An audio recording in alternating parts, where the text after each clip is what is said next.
Ask one question. Don't you deserve a fighting chance? And now, welcome to Fighting Chance Live with your hosts, Kevin Tompkins and Scott Fishbowl 9 winner, Gary Haddow.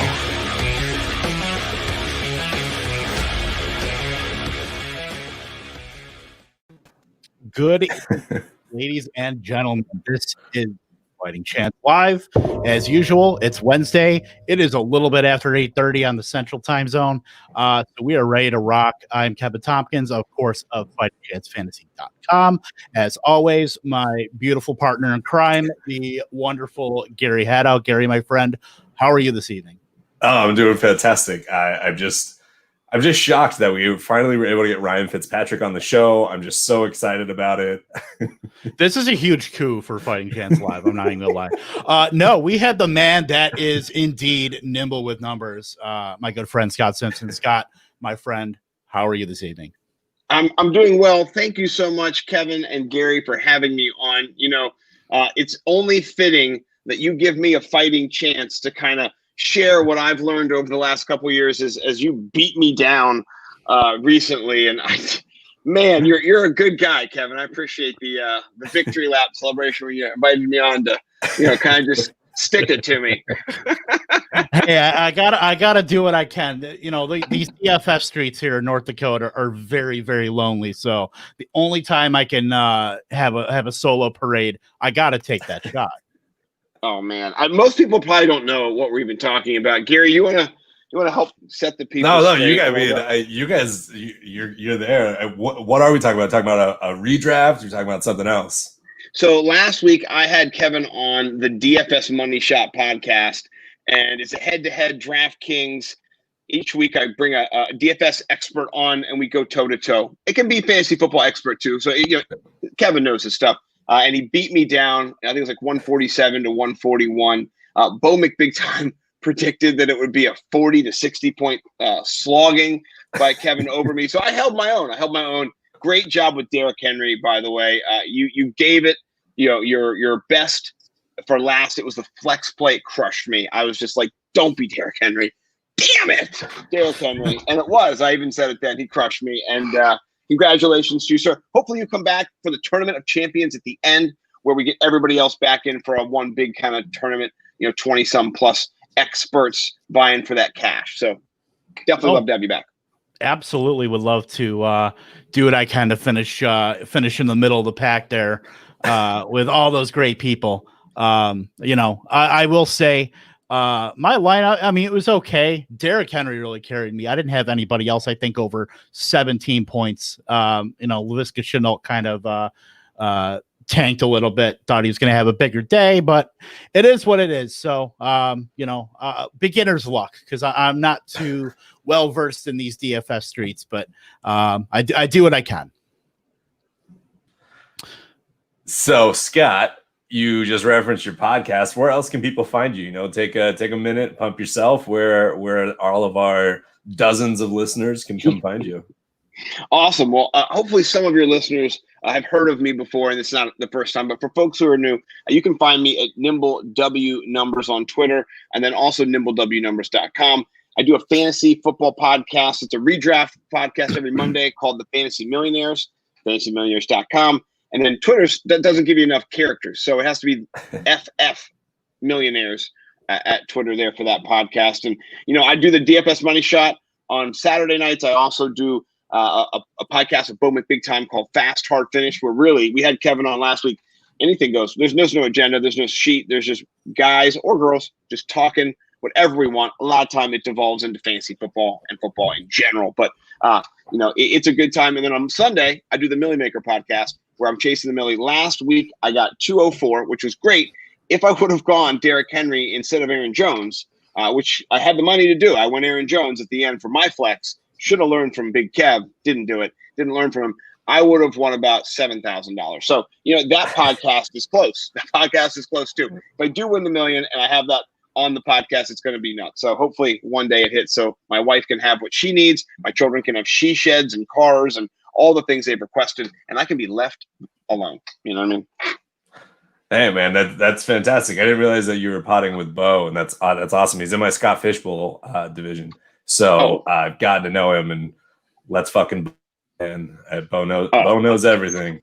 I love Bo. He actually works for me over at nimblewnumbers.com. He is my staff writer. He writes 2 articles a week. He's dropping one tomorrow morning, and then we'll have another one on Friday. So he's been helping me. He helped me build the Millie Maker lineup last week that won me, a couple $100. And this is the way I see all of this industry and how it's all kind of working right now. I'm just here to learn from everybody else. Yeah. I want to interact with you guys tonight. I'm going to learn things tonight about these offenses and about these players and kind of what you value. It's going to help shape my week as I go into it. So this is like the sharpening of the swords in the midweek, and I love it. So thank you guys for having me on. You guys are both professionals. I mean, Gary, being the Scott Fishbowl champ, come on, man.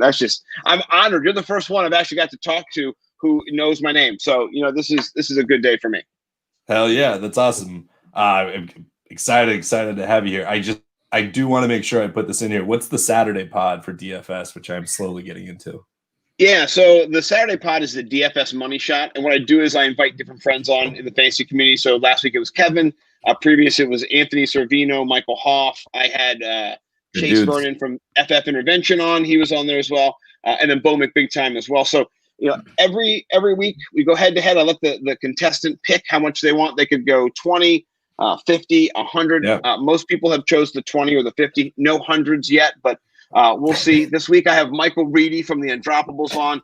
And then next week there's a little space ghost force that might be flying into my nether sphere. So it's good times. I got other people lined up in the future. Very cool.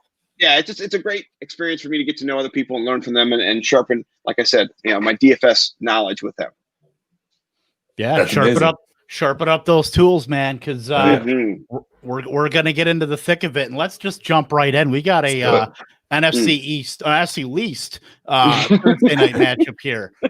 Giants at the Eagles. So let's talk a little bit about the visitors, the Giants. So I mean, when we're talking about this offense, you go to the run game, there really isn't much there. Though Devontae Freeman has showed a little bit, but they're going up against a pretty solid Philadelphia front.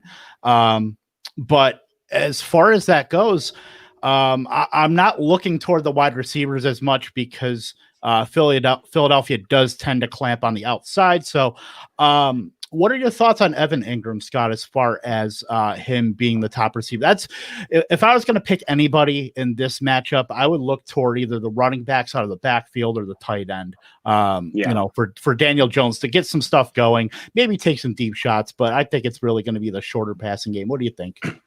Yeah, no, I think so. And I think you saw, Mark Andrews exploit that. You've seen Higbee exploit across the middle on the Eagles. So that definitely is open up in the middle. I think that, there's opportunity with Sterling Shepard, possibly coming back and how that's going to work, but it kind of devalues everybody. Like, I think that's the problem with players when you have a funnel because of injury or a funnel because of matchup and you get those volume reps that maybe you don't normally get. But, Slayton, other guys, I feel one of them could hit. They can get a touchdown. They're very talented, but I feel like there's an interception waiting around the corner on the outside.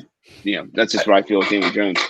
So I was thinking about this, though. Like, if Slay is going to be on Slayton, then doesn't that open up? The Golden Tate usually has his 2 games a year where he pops off for a couple touchdowns and 60, 70 yards. And this just feels like that could be that game. I've been thinking Sterling Shepard, but I can't imagine he's going to be as game ready as we would want if he is off IR and going. But I don't know. It feels like a deep throw, and I don't think that you're necessarily going to be playing him. I have a league where I'm forced to put him in, but I don't know.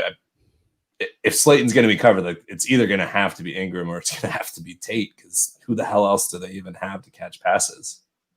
Yeah. No, I think it's just going to be one of those two, primarily getting those short targets underneath when the pressure is in Daniel Jones' face, if he's not fumbling. Yeah. Yes. And that's really the big thing here is when you're talking about fantasy production. I mean, the Eagles defense is going to be a screaming value this week. I know even in just my DFS lineup I put in for the Thursday game, I was like, screw it, I'm going to go with the Eagles defense as one of my slots there. So jumping to the other side. For the Eagles, we got a lot of injuries. Miles Sanders is out. Zach Ertz is out. Goddard is still out. So who the hell do we even want? Like, who do we like here? The immortal Dick Rod, Richard Rodgers. Richard Rodgers, Dick Rod. Not to be confused with Aaron Rodgers, who's just a dick. If you like 6 targets, and maybe a couple catches for like 12 yards, I mean, Richard Rodgers is your man. I mean, just gonna put that out there. Well, if he gets a touchdown, then that just is like a triple pop. You know what I mean? Because he gets you that 6 points and then the 1.2 for the 12 yards for those 6 catches, but then 6 more points for a touchdown. That's insane. That's like a career game for him. So, that is Jason Kroom infringement right there. So my big question for this game, actually, so it sounds like D-Jax is going to be coming back, and so Deshaun Jackson is going to be that field spreader. They have Travis Fulgham, and who's going to be kind of the intermediate. And then there's Greg Ward, who's probably going to be a little bit more of a slot type thing. James Bradbury right now is playing out of his mind. He's one of the top cornerbacks in the NFL so far this season in terms of shutting players down and shadowing them. I was just texting Ryan Hallam today about it because he does his wide receiver cornerback matchups and trying to figure out who the hell is James Bradbury going to line up on. Is it going to be D-Jax or is it potentially going to be Fulham, who's just, he's skyrocketing right now and he's on fire. His NBA Jam rules. Yeah. 360 spins and shit. Yeah, exactly. So where do you see Bradbury going? Recovering. Yeah, so in this matchup, I think the magic 8 ball would say you put him on your best player, and right now that's in this offense. It's Travis Fulgham. I mean, if you were coaching the Giants, I would put him on him because of the last 2 games. He's getting the volume, and he's also shown a toughness and a tenacity to go get the ball and fight for the ball. And so James Bradbury's got that it factor, that anger. That's what we like in corners. It's not just that they can deflect balls. It's that they're mean and that they go after the play. They're aggressive, and Bradbury he's aggressive. He's become one of the better corners. And so, I mean, that's what I would do. I don't know how they're going to cover D-Jax. I mean, D-Jax could get hurt in warmups. He could pull his hammy, or he could run down the field for 3 touchdowns and no one's near him. So, real unknown. I'm not concerned too much about Travis Fulgham overall. I don't think in DFS I'd play him, but I think he'll get, you 12 to 15 points in your fantasy league. He's just not going to get you probably 20, 25 like he's been doing. I think they just temper the expectations and kind of put him in that flex role, not in your wide receiver, 2 or 3 role right now. Yeah. I don't know, though, because I'm looking at, the PFF grades here. I mean, Bradbury he's been good for pretty much all year, but he only has a 71 man coverage grade, and that's where Fulgham's really done a lot of his work. He has an 87.7 PFF grade versus man coverage. And then the Giants, as a whole, have given up the 3rd most receptions to wide receivers. So I think this could be, dare I say, a renaissance for Carson Wentz. A renaissance? Is that what it is? Renaissance. A renaissance. Nice. After trashing Carson Wentz, being in the epicenter of North Dakota, Fargo, I have to get a little bit of that back. So I will say this: Travis Fulgham tomorrow night, 80 yards, 2 touchdowns. Ooh. Lock of the week. Oh, I like it. That's strong to quite strong. Let's go. This is, they've committed to Fulgham as their X receiver. I think, we don't know what we're going to get from Deshaun Jackson. He's not somebody that you can really depend on. Right now, they're pretty much throwing out John Hightower, Quez Watkins, JJ Arcega-Whiteside. Arcega. Mamma mia. It should be JJ Arcega-Whiteside. Oh. I don't have the Pete Oberzett the video drop, or else I would, but because he puts us all to shame with the I'm all in on Fulgham. I think he's just set and forget. I think he's a low end wide receiver 2 right now, just based on how he's playing. I think we're just kind of discounting him because of the offense around him, but he's shown up pretty much every game that the last 3 weeks. I mean, so my only so go ahead.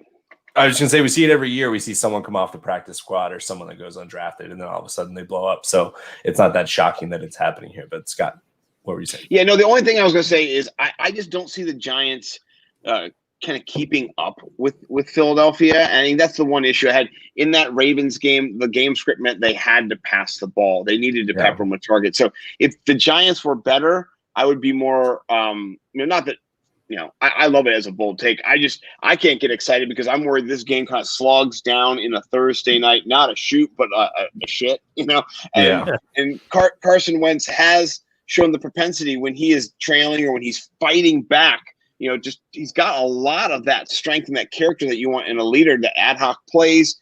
I just don't think he's going to be needed. That's not going to be as needed. I think that they'll kind of control the game a little bit more, and I don't think they'll surge as much though. So that's my only counter to temper anything, because the Giants, man, goodness gracious, they are just anemic on offense, and I don't know what Joe Judge is doing. I mean, he's a great special teams coach, I heard. So I don't know. I mean, Daniel Jackson in first place. Daniel Jackson's about to show up as he's getting chased down by the Eagles defensive line. He's going to be breaking this 70-yard Daniel rushes. Jones or Deshaun Jackson? I think you mixed them both. No, that's Daniel Jackson. You didn't hear about that after the game? I can't remember. I think it was Darius Slayton was like, "Oh yeah, that's Daniel Jackson. That's our version of Lamar." Really? Yeah, I didn't hear that because he ran like 60 yards on that little sweep or whatever it was. Oh my god.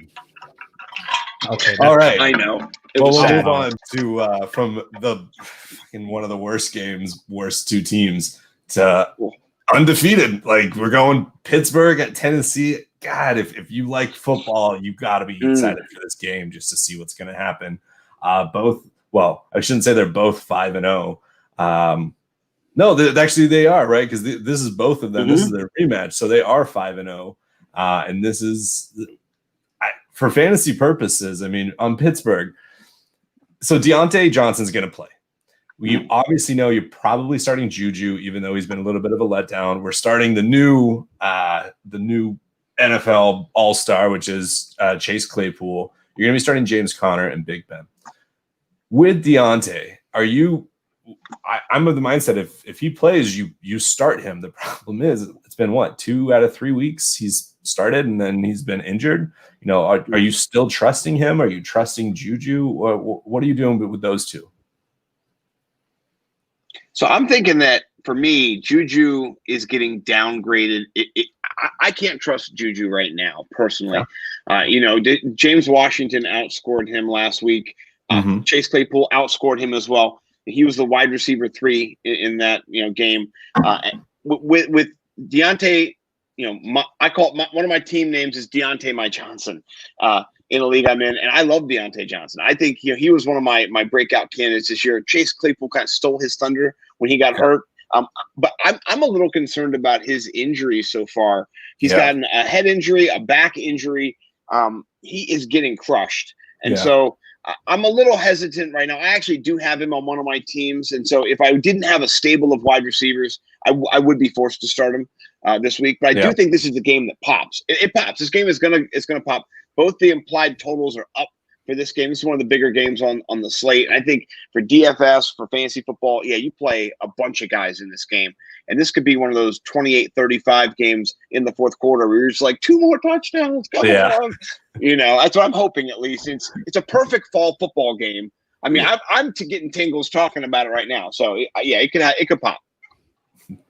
Texans Titans, man. I mean, we got, what was that, 9 touchdowns between them? Like, that was an amazing game. I have A.J. Brown, and that touchdown catch, the second one with 4 seconds left. I mean, oh my gosh. I mean, I thought that was going to help me beat Kevin because I had that matchup, I had Tannehill, and I had A.J. Brown. That was keeping me in the game. But then when they put our guy Derrick King Henry in the backfield, and you're like, how are a quarterback sneak? If Tom Brady can get you 2-3 yards on a quarterback sneak, Derrick Henry is going to maul somebody, and he did. He just went right through. I was like, "This is where I lose." My daughter was watching. She was like, "Dad, are you winning your matchup?" And I was like, "Not anymore."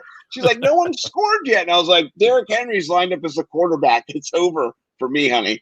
And then right away, that was the winner. So I think this game could have just fireworks. I think one of the best things about Derrick Henry is when they start getting him involved in the passing game, and you're like, wait, I now have to worry about him having a full head of steam, catching the ball, and then running at me. And it's like, no duh, he's going to get 30, 50 yards on these catch and runs. So, Kevin. Yeah, Sorry.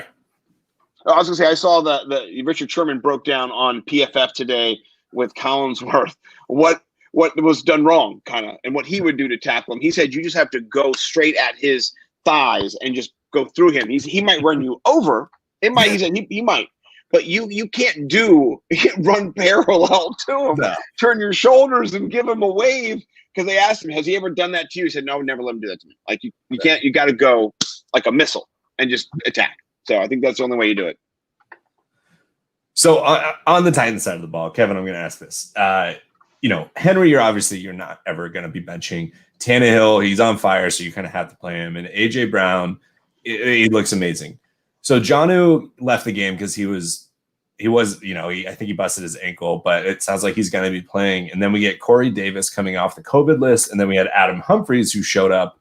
I won't even talk about Fursker because I think Fursker really was just a byproduct of Jonnu. And God, I would have won so much freaking money if Jonnu had just had the Fursker numbers. So who are you going to start? Corey Davis? Are you going to start Adam Humphries here? Are you concerned about the Titans side of the ball with the Steelers defense?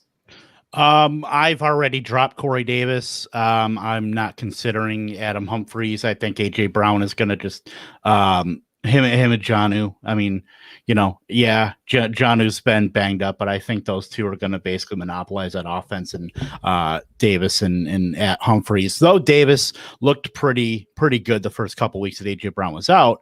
I think the offense is going to revolve around them, and I have no reservation about Ryan Tannehill, even against the Steelers defense. The Steelers defense is leading the league right now in pressure rate at 50.7%. But Ryan Tannehill is one of the best quarterbacks in the league under pressure. He, has 7 touchdowns and no interceptions, the number 1 passer rating under pressure. So I think we're really going to see something, from Tannehill in the face of just an absolutely monstrous defense. Yeah, and guys, add one thing too is that they both run the ball more than they like to pass the ball. They're a little bit. They're on the edge. They're 58%, 52% pass. So they're really close. But I think Pittsburgh stops the run better than Tennessee does. So you could see a script where Pittsburgh gets up and then Tennessee has to chase. And so in this game there is a lot of variables that happens. I think James Conner is gonna go off. I think he has a real big potential. Yeah. We talked about all the Steelers, but Conner particularly I think could be a big play this week. It's so interesting to me. When I was writing up the show doc, I have a sentence in here that says I think this will be a great game in IRL, in real life, and for fantasy. And I actually wrote I'm a little trepidatious about both of these quarterbacks because I think that this could almost be, Titans Steelers ends up becoming the old school AFC North kind of matchup where they're both just rushing into their stout defensive lines. Jadeveon Clowney looks like he's starting to gel a little bit more with the Titans defense. So this will be a fun game to see, regardless of if it's 6-3, which obviously would suck for fantasy, but or if it's 60-53, I wouldn't be surprised too much on either side, and I'm just really, really excited for it. So, all right, let's move on to Carolina at New Orleans. Carolina is just a confusing team right now. Like they're kind of what you're just looking for in a fantasy team. Their defense is playing okay, but not great, and they just have these guys that are all playing above where they should be. Or where we all expected them to be. So you're definitely starting Mike Davis and Robbie Anderson. They're auto starts at this point, right? Like Robbie Anderson's an auto start, I think. Yeah, definitely. And I also think if you have to play Teddy, the Saints gave up 3 touchdowns the last game they played. They've been giving up touchdowns. They've been passing touchdowns. So if Carolina has to come back, this is the thing, Gary, you talked about the Pittsburgh. These divisional matchups are crazy because sometimes they are like 6-3, 10-7, really just grind out. The other team's strength, so you match up well.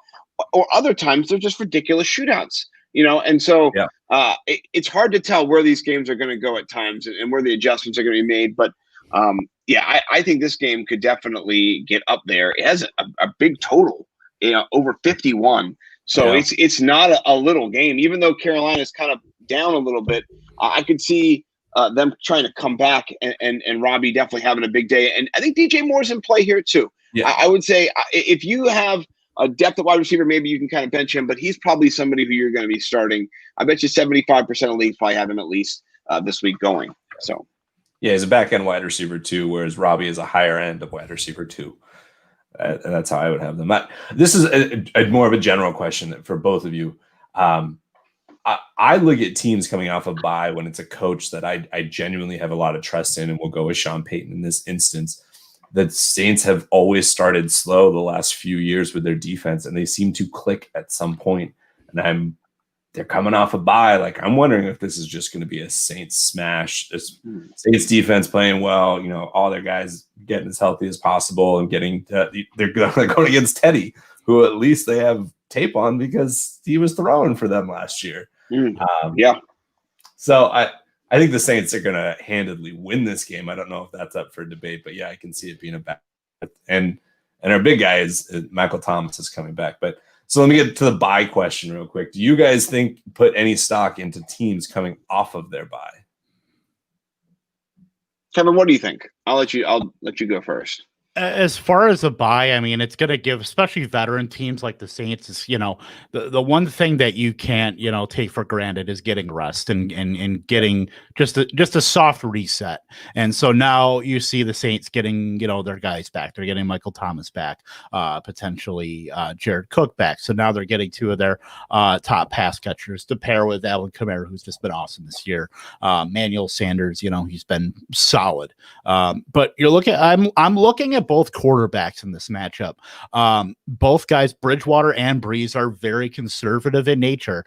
They're both, in the bottom, 4 in amongst starting quarterbacks in average depth per target.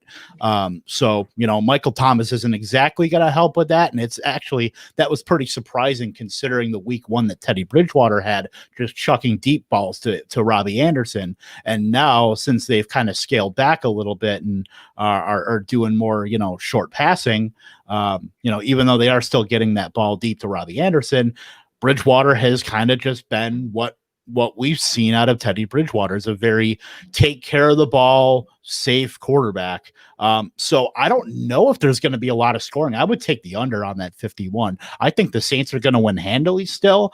I just don't know about, Teddy Bridgewater. I think that defense for the Saints is going to play a big factor in this week now that they've got some rest. They're at home. I think it's just a buzzsaw for Carolina going into New Orleans. Yeah. I like it. I think that's a good call. I think there is some late game suck out, kind of like the last week with the Falcons and the Vikings, where you had just a blowout and nothing was happening, and then they got a couple touchdowns here and there. That something like that could happen, but maybe not. Maybe the Saints defense is just so amped up and lit and glad to be getting that rest. I agree with that. The idea of those veteran teams. I think when you have a coach like Sean Payton, who's won a Super Bowl, Drew Brees won a Super Bowl, but those guys, they care, I mean, they have something to prove too. I don't know what the hell's going on with Michael Thomas and what happened, Malcolm Jenkins. I heard someone say this today, and I don't know who said it. I'm not going to give credit to him. I don't know who it is. They just said the next time somebody punches Michael Thomas, they need to be suspended. I think it was David Lofgren from Osimo. And I said, yeah. If you bother Michael Thomas and you get punched, you get suspended. Like, what are you doing? Why are you bothering Michael Thomas, calling him a slant boy? Like, that's just shut up, dude. That's the best player on your team, man. And also, next time, Sean Payton, take $50,000 from him. Don't take him out of your lineup. That is dumb. I'm sorry. That's not don't do that. You're not punishing people. It's 2015. Get in the talking circle. Pass the stick. Talk to each other, man. Get out of here. So you're gonna? Yes, I own Michael Thomas. I'm sorry, I do. I own him. I think anybody at this point owns Michael Thomas. Own him. He owns himself. I have him on the team that I have picked him on. Sorry, we're changing the stigma for that. I don't own him at all. Yeah, and I think many managers have him just because we have so many damn teams and everybody wants to have at least a piece of MT at some point. So you're starting Thomas. You're starting Kamara. are you going to be starting Sanders? Or are you starting Jared Cook? Those are kind of, to me, the two other options. I'm fading both of them if I can. Once Michael Thomas is back, I think Sanders just goes back to being a wide receiver 4. Yeah, I don't like Cook as much anymore over the middle.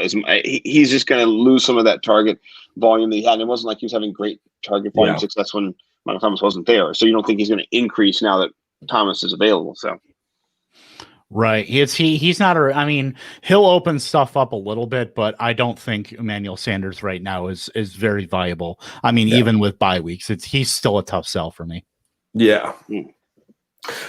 All right. Well, let's move on to what I think is a quick game to cover, and that's Buffalo at New York Jets. Start all Bills. I mean, this is probably a game where you're even able to start Singletary and Moss. I love John Brown this week because I think he's back to being healthy. We obviously love Diggs. He's playing out of his mind. I want to say I really like Cole Beasley. I just don't know if they're going to need him, but Cole Beasley is just he used to be the poor man's Edelman, but now Edelman's like almost a poor man's Beasley because they're quarterback switches. No shit. That's hilarious. How the turntables. Josh Allen for everybody is probably a top 3 quarterback, so I don't think there's any question there. So that jumps us to the other side of the ball. Are you starting anyone on the Jets? And I, at this point, will include, are you even starting Crowder? Crowder, yes. There's no doubt about it. Yeah. Okay. Crowder, Buffalo's given up the 3rd most completions of the slot. As pretty much, I wouldn't say he's the only target because we did see Rashad Perryman get 8 targets last week. He went 4 for 62. I think there's room to grow now that players with actual NFL talent are starting to get healthy for the Jets. And I would include Perryman in that compared to the certified public accountant Braxton Berrios and just random guy off the street, Jeb Smith. Yeah. Paging Mr. Smith. Yes. And there is a fantasy analyst named Jeff Smith, and I made the distinction to say random guy Jeff Smith, and I felt bad. He posted that sad walking away gif, and I'm like, no, I didn't mean you. That's awesome. He just happened to reply, and I'm like, really? Yeah, you're like, I hate all Scott Simpsons, and I'm like, damn it, that's me. No, not all of them. no homers. You're allowed to have one. That's exactly right. That's one of my favorite old Simpsons skits. I felt like that before. I have, So I had a question in here. If you have to pick one, Gore or P. Ryan, who you're going to pick? But I just am thinking, no. Nobody? Like, find someone else. Find J.D. McKissick. Find some PPR scat back that's going to at least maybe get you some PPR points. Is there anything to make you think I would rather play Jeremy McNichols than any of those Jets running backs. Hands off the P. Ryan, guys. Just put it away. Yeah, put that thing away. Oh, one more thing about Crowder, too. He's going to go up against Josh Norman. I mean, Josh Norman has just been awful. Terrible. Derrick Henry put him into the ground and put him to absolute. He is that woman in Game of Thrones. That woman is leading Josh Norman with that bell, just saying shame, shame. That is Josh Norman right now. Josh Norman is terrible. That was him in Washington too. He's been terrible for a long time. They didn't even start him in Washington. He was mitigated to standing on the sideline. So got paid though. He did. Probably good for him, I suppose. Josh Norman's going to retire mid-game, just like Vontae Davis. I'm surprised that was an interesting. Same team. I know, right? So moving on then, Detroit at Atlanta. This is going to be a fun game. I'm excited to see, if what Atlanta can do, right the ship. They're about to be a playoff. No, not at all. But with Detroit, we got Stafford, we got Galladay, and you're probably starting Hawkinson. Marvin Jones, I don't know if anybody's actually even starting him. So the big question is, DeAndre Swift, is he the guy? Is this for real? I know our own Steve Rappin, he called this. So did Kevin Tompkins. I don't know why I just used your last name. But you guys called this before the game last week, and I'm damn glad that I listened. Me too. I did not take my own advice, which it is what it is. But with Matt Patricia there, I don't think DeAndre Swift is going to get what he should be getting, which is just a fair shot. Consistency. Right.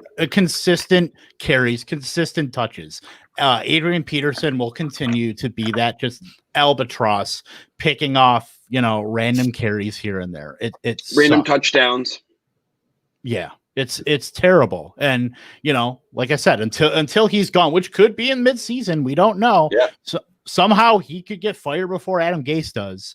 And that's a whole separate discussion, but yeah. I mean, Swift, you can start him. He's probably a wide or running back 3 flex play right now until we get some more consistency out of it, but we can't bank on it. No. And Matt Patricia does love to run. And so I like that he kept Swift in after he had a big run and let him finish out that drive, get the touchdown. That bodes well. That kind of old school mentality does kind of flow in that way. So future is bright, I agree. By the way.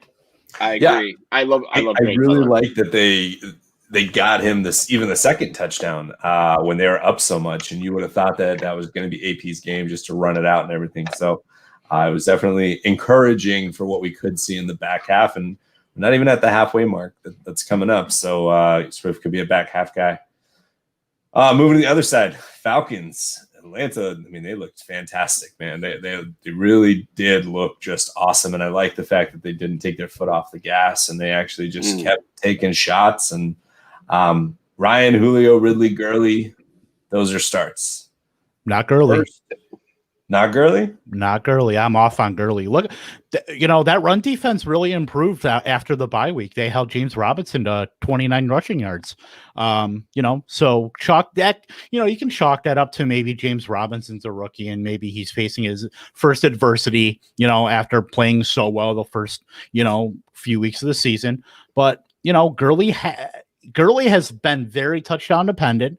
He has looked good at times. He's running a lot better than he was, but I think this is really just going to be a passing game. I don't think you're going to see a lot of running in this game on the Atlanta side, I should say.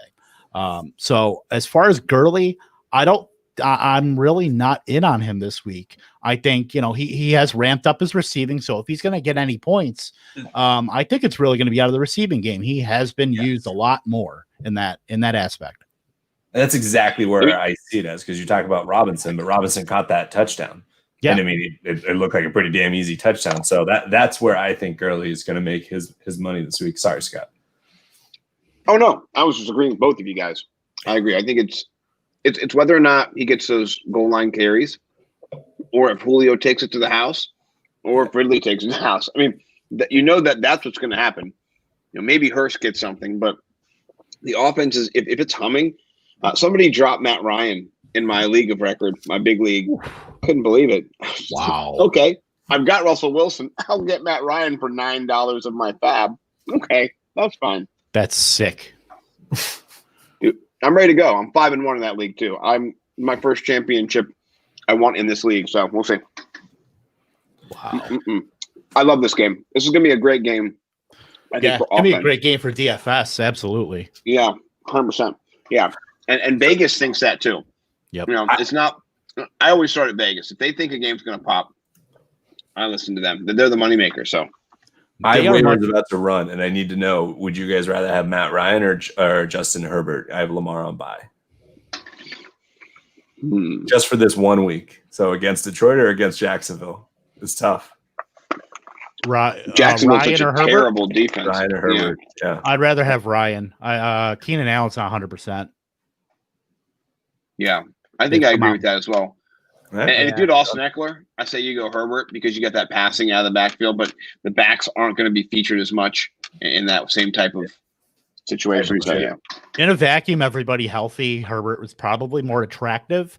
I think I would still go Ryan there, but yeah, as stands right now with Allen not being 100%, a very narrow target distribution, I would just go Ryan just based on the weapons and based on potential game script.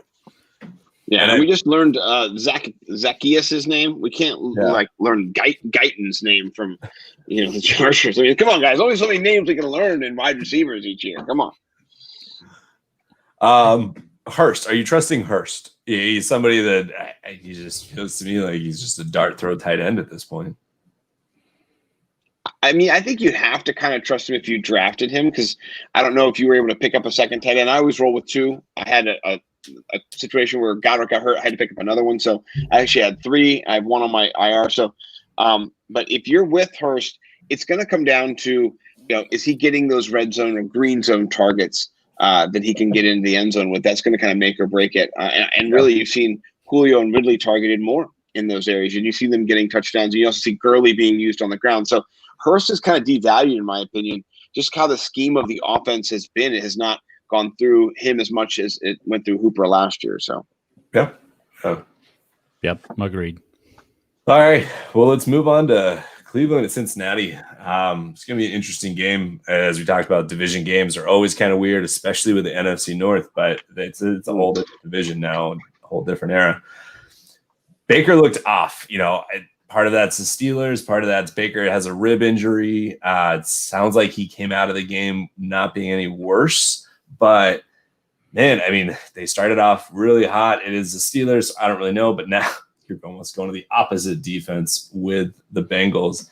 Are you buying into Baker going up against a softer defense in the Bengals?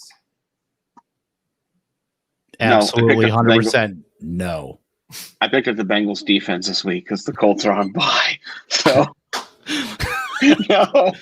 I love it. I love it. No. I'm sorry, I'm not. Baker Mayfield. I saw this GIF. It was great. It was like underperform. All the haters. Random good performance. Call out the haters. Suck again. Underperform. And that's the cycle with him. And maybe he pops out of that cycle and performs, but I think he's injured. I think, like what you said, how can you get out of that game? He was throwing pick sixes. He was getting banged up. He didn't look great at all. And so, I think that he is you never play him, but somebody told me today that they traded Deontay Johnson for Odell. That's a shock to me. I wouldn't go that far. It's a bit of but people are really not feeling good about Baker, and I can see why. He's not getting time in the pocket, and when he does get time in the pocket, he does do better. But against these defenses, we'll see. I think he bounces back from last week for sure. Pittsburgh's another beast, man. Yeah. They just are. They get after the quarterback. They're one of the best sack teams in the league. So, and I like the younger Watt brother better than JJ. Don't tell JJ that, but I'm a JJ guy. So. I'm going to text JJ Watt right now. I literally have. Damn it! No, Kevin. I said between you and me, guys. They don't tell him. God, man. I just took the chair and hit you with it. Oh man, you crushed me. Well, there was a great NFL films that they did with the brothers. I don't know if you guys saw it, but it was about 2 minutes, and the whole game, JJ Watt is like, look, he's lined up offside. Look at him. 90's offside. Look at him. He's offside. Look.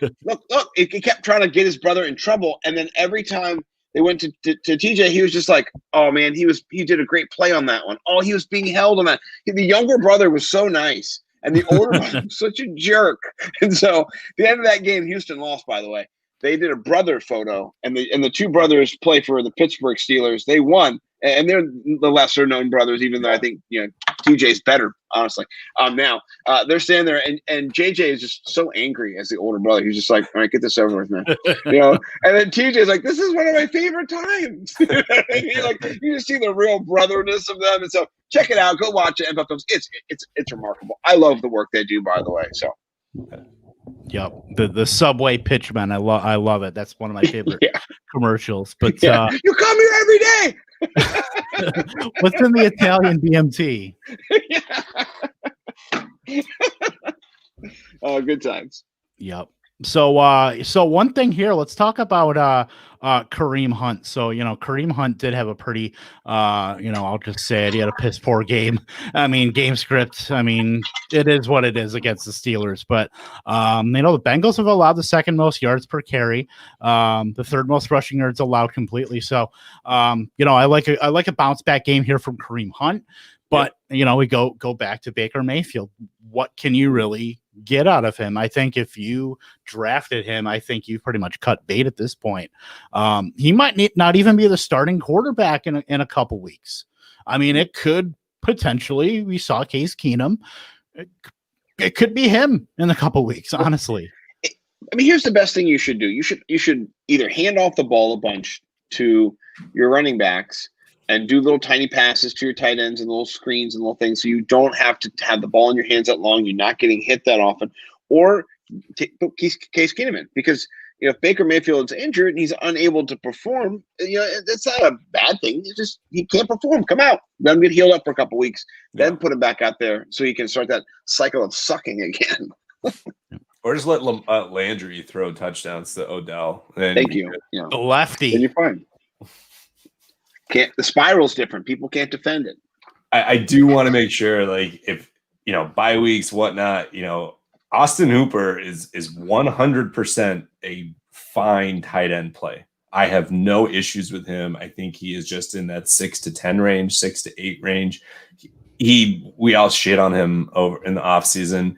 He's proven us wrong, and I'm happy for him that he got paid and he's actually showing. I mean, he's doing well enough that David Njoku just said, I need a trade because this is bullshit. So definitely, I have no qualms about starting Hooper. He's not George Kittle or Travis Kelce, but he's kind of the 2 tiers down. I'm sick of talking about the Browns. Let's talk about new superstar in the making, T fucking Higgins. T slice. It's nice. I mean, this dude took dusty ass AJ Green, shoved him into a ditch somewhere. Though he resurfaced last week, but it is T Higgins world, and we are just living in it right now. Dude, he is crushing. I think it's 4 straight games with 10 targets. I thought he was the new AJ Green out there one time. He was doing some crazy touchdown catching shit. I was like, is that AJ? Oh, no, it's the new AJ Green. Look at that. He's outstanding. He's the man. Yeah, he is fantastic. Yeah, 9, 7, 8, and 8 the targets last week. He is a full-time player now. He is completely usurped AJ Green. Him and Boyd are going to be just absolutely fantastic for Joe Burrow going forward. Joe Burrow too going forward. Joe Burrow's great. Awesome. I mean, him and Herbert, like the two of them, they just look like they're going to be really freaking good for a long time. Yep. And the Browns have given up the second most fantasy points to wide receivers over the last 4 weeks. So T Higgins and Tyler Boyd locked them in. Even AJ Green, I don't even mind as like a flex play. He's a little bit harder to kind of pin down, but I think Higgins and Boyd Boyd always was. I think Higgins is now in an auto start every week. Yep. Yeah. Would you rather have Cole Beasley or would you rather have AJ Green? Man, I'd rather have Cole Beasley. Yeah. But I also really like Cole Beasley. I think I have Cole Beasley. Tried and tested. I would rather have the Fox cartoon cutout of Cole Beasley than AJ Green. Yeah. Which, by the way, looked nothing like him. Running game. We love the passing game here. So the running game, I mean, Mixon sounds like he's trending towards not playing. I'm guessing it's going to be Gio. I really want to see them getting like Travion Williams going or something like this. Is Travion Williams cut? No, that was Rodney. That was cut. No, you're right. It's Travion. He's hanging around. He's still there. Yeah. I really want to see them do something because I hate when they show Gio Bernard's picture and he has that dirty mustache and he just looks like a pedophile. It's so weird.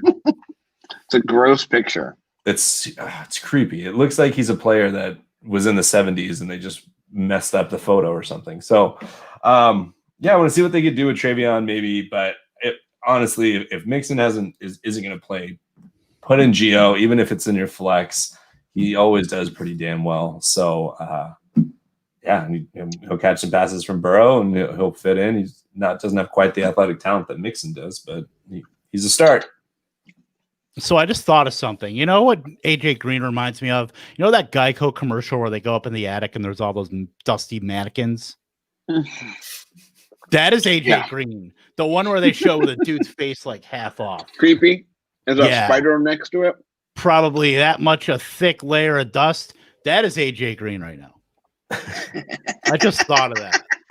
I was listening to a late round podcast before, just before coming on here, and JJ Zachariason was talking about how he has 19, I think it is 16 or 19 deep targets of 15 yards or more, and he has caught one. And of all the other players in the league with the same, like over like 15 of these, every single other one has caught a minimum of 8. And AJ Green has caught one deep target. Just like, what the hell do you do with that? Like, that a girl. How many of them hit his hands? Probably a majority. I would say. In the one game he was targeted downfield. He was like 3 of 11. It was terrible. That's so weird. Yeah, it is weird. Let's move on. I think he's dust. I think so too. He is Dusty Springfield. All right, Kevin, you're killing it today, buddy. 2 more games in the early slate, and Kevin will take over from there. But so we're at Dallas at Washington, which, God, this another just stupid in division game.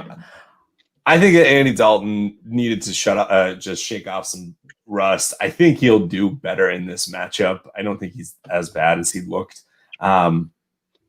Zeke is going to have a huge bounce back game. If I had it my way, I would say that Zeke's going to be the number 1 running back this week, just because he's going to be determined to prove himself after the 2 fumbles, which, it was just kind of out of character. What do you do with the wide receivers? Ooh, man. I mean, I've been advocating for CeeDee Lamb from the start, and I can't get rid of him. I just can't. Like, I'm not going to quit him. Can't quit you. He's over the middle. No, man. My team name is CDs TDs anyway, so I can't. I'm pot committed. I think that it really does devalue, Michael Gallup, unfortunately.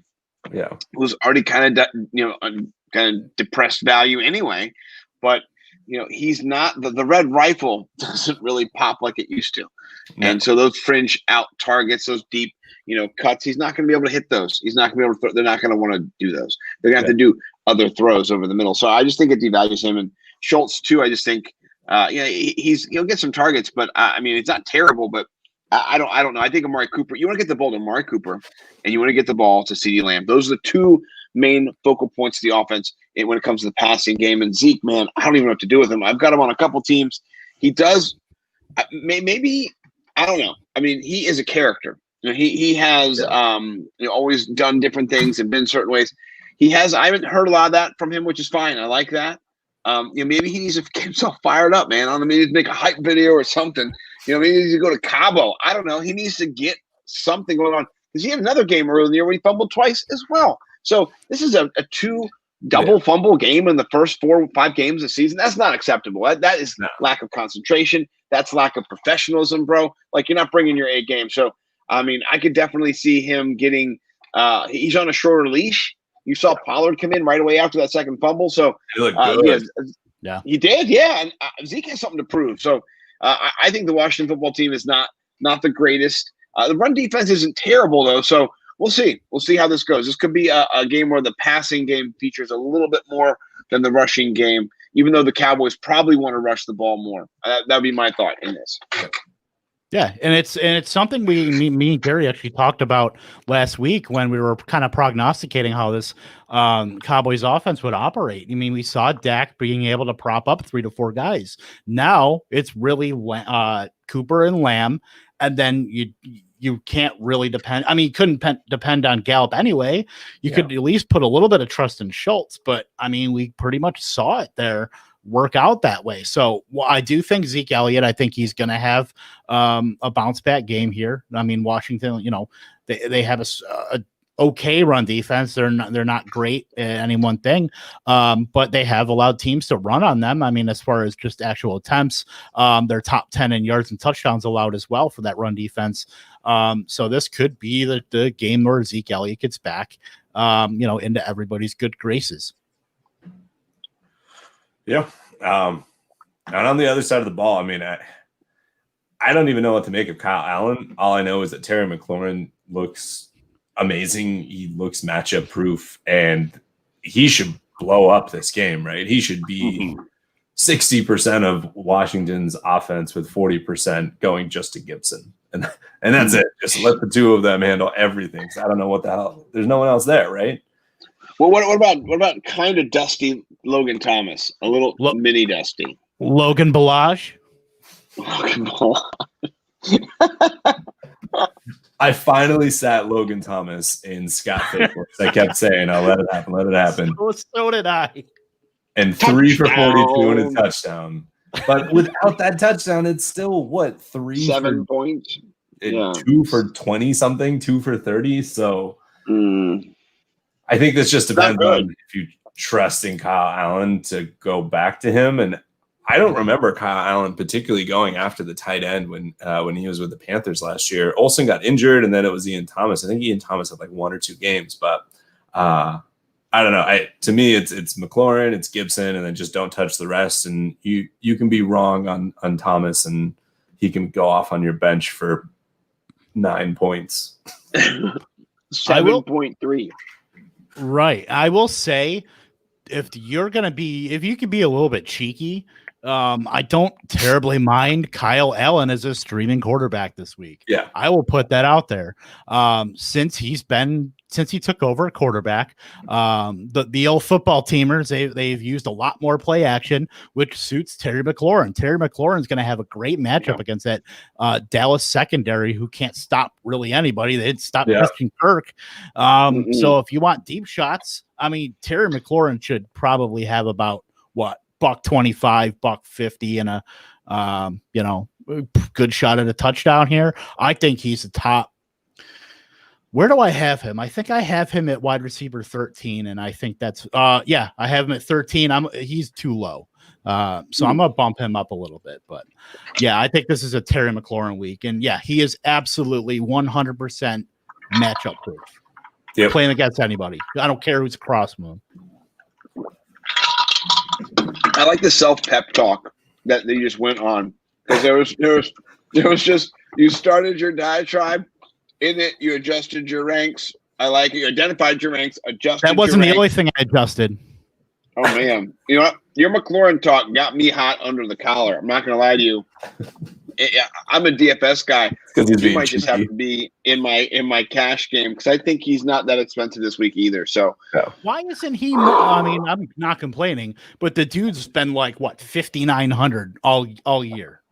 And just the quarterback. Yeah. I mean, give that guy a real quarterback, which hopefully they will soon enough have one, and guy's gonna be lights out. So, oh yeah, it's gonna be dangerous for people. He's one of the best route runners in the league. Easy, really easy. Well, and yeah, he's at 5,800 this week. Crazy. That's a cheat code right there. Right, how chalky is he gonna be? Yeah. Oh well, here's the thing. I listened to the Awesemo preview show today, where they're kind of looking at the numbers and like, hey guys, here's what's crazy. Nobody is too chalky right now. He's like, nobody. We're looking at nobody, not anybody. I was like, oh, he's like, this might be one of those weird weeks where it's kind of open. And I was thinking, Terry McLaurin is going to be fucking wide open. You're exactly right. He might be my Ian Hart. It's 2 touchdowns of the that's what's going to come down to what you're thinking, Kevin. When you said Kyle Allen is a play, yeah. If Terry McLaurin gets 2 touchdowns, props him up. Yeah. You got it. You got a nice little sneaky backdoor play. But I think it's got to come from McLaurin, or get Antonio Gibson the ball in space. He used to catch the ball. He can do it. Throw him the ball. I know McKissick's in there, but you can throw the ball to anybody on the field in those 5 positions at any time. It's not that hard. God, some of these coaches just need a pep talk. Come on, Scott Turner. Jeez Louise, man. Christian McCaffrey light. Kevin, why don't you take us the rest of the way here? Because the last game in the early slate is Green Bay at Houston. So you take us the rest of the way. All right, so we got Packers at the Texans. This is my track meet of the week because even though Green Bay is a very slow-paced team, I think Houston's going to be able to open up a little bit outside of Jair Alexander, especially if Kevin King does not play in this game. He did not play last week. It certainly showed. But Scott, I'll go to you with this. We saw that blow-up game from Robert Tonyan. Is he still at everybody's good graces? You kind of take stock on him as far as rest of season. I mean, I don't think we can certainly expect blow up games like that, but he's certainly a top 12 option here, right?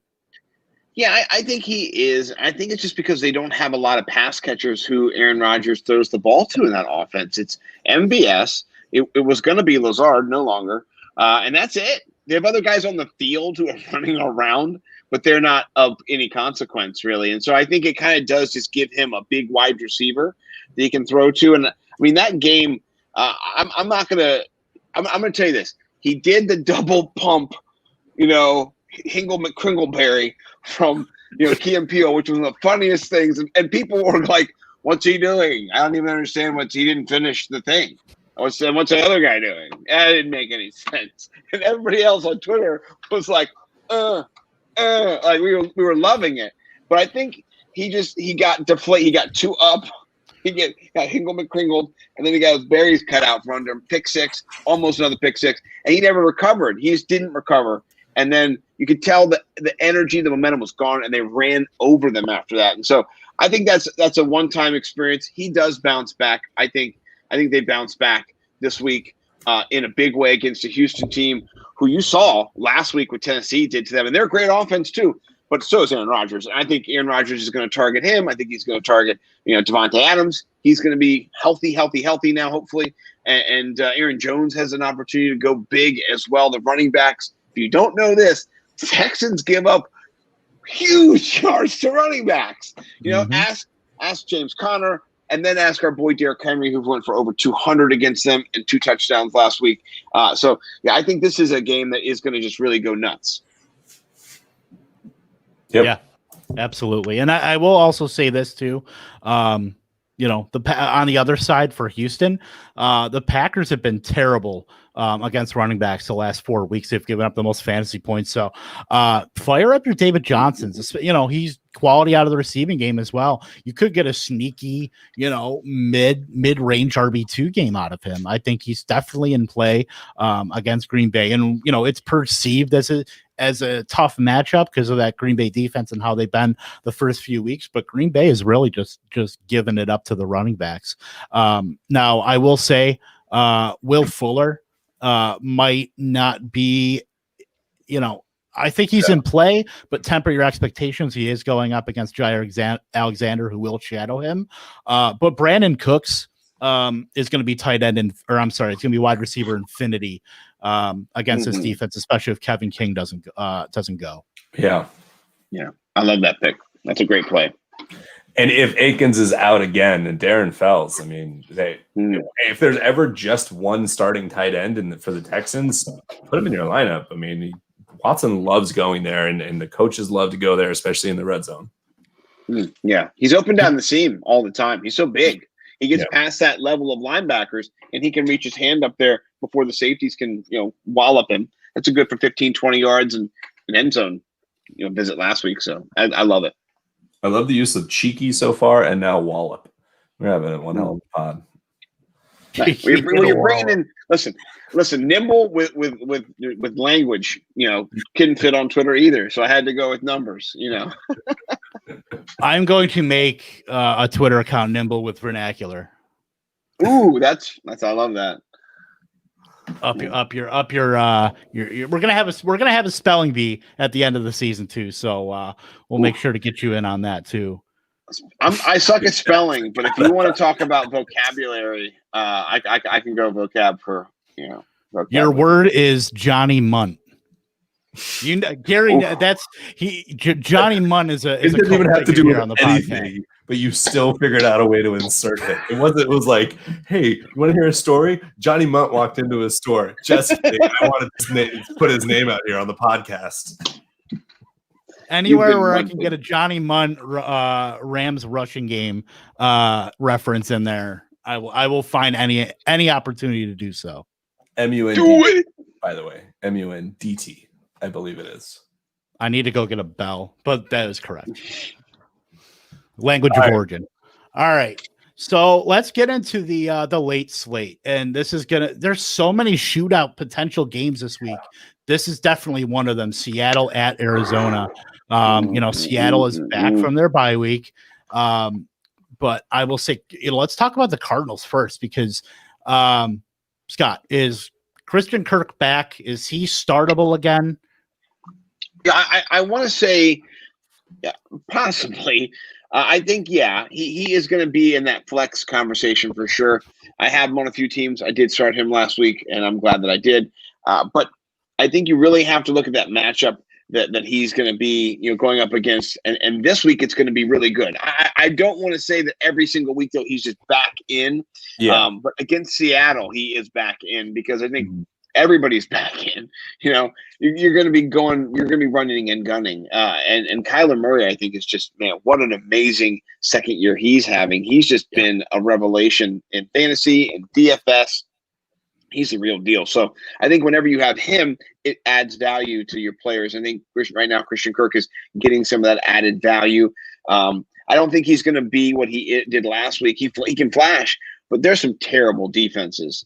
I want everyone to understand that. And particularly last week, Dallas Cowboys defense is atrocious. Like some of the league worst in the history of the league. Like just terrible. The most points given up in 6 games. I mean, goodness gracious. And it's just, they're not a good football team. I don't know what they're doing. And their coach came out and said it this week. He came out and said, I don't know what I'm doing.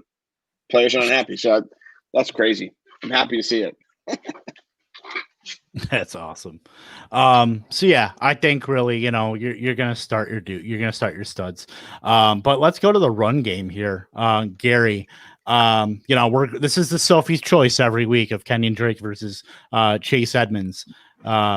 So are you putting any more stock into Drake now that he had that 164 rushing yards and 2 touchdowns? So I am for different reasons. To me, whenever towards late in the game he breaks off that 60-yard rush for a touchdown, like I don't really care as much about that. I want to see what happened prior to that. And as you said, Dallas does suck.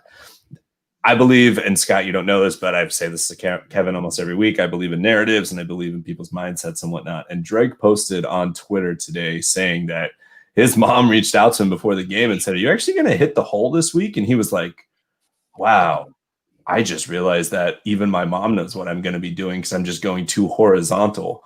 And sure enough, like, he looked better. He looked good. I'm hoping that this is that turnaround point in the season. I played Edmonds over Drake in one of my leagues because I thought that this last week was going to be the Edmonds show moving forward. I officially believe that we are about to start seeing Drake's season, and anybody that just sold on him is going to be pretty pissed off, and that he's about to start doing all the right stuff. But Edmonds is there. Edmonds is just going to be a barnacle. Yeah, you're starting Edmonds only in bye weeks and injury situations, but it's going to be the Drake show going forward. I mean, you got to start somewhere, and Drake this season started at the bottom, and now he's here. Finally. Gary, what's going on over there? You seem, it seems like Gary's having a love moment, and you're over here bemoaning it. He just made an Aubrey Graham reference. But do you guys agree with me on the Drake Edmonds thing moving forward? I do actually think, though, that Edmonds is probably going to be their running back for 2021, but for the rest of the season, they should run the shit out of Drake. I do like that. I think that he I think overall Kyler Murray caps both of their running back kind of ceilings. I mean, you saw that in that game last night or a couple nights ago, because Dallas sucks. They could do that. And this game, they're probably going to go against Seattle. They're going to get a boon in the offense because Seattle can't cover anybody on the back end. And this is going to hopefully be a shootout. That's what I'm hoping. I hope this game gets that big number. It's up in the 50s. I hope it crushes. I hope it is just a 60, 65 point affair. But yeah, I agree with you. Overall, I think Chase Edmonds is the spell. He's the relief. That's what he's going to be. I don't think they're going to make him the guy, even if he had that touchdown run the week before. I mean, look at this game. They weren't like, oh, you're better than him now. I think we do that as fantasy people because we're chasing points. And you said earlier, like the coaches don't care what we think. Like that's their guy for right now. They're going to pay him. They're going to run him. And then we'll see what happens next year with Edmonds.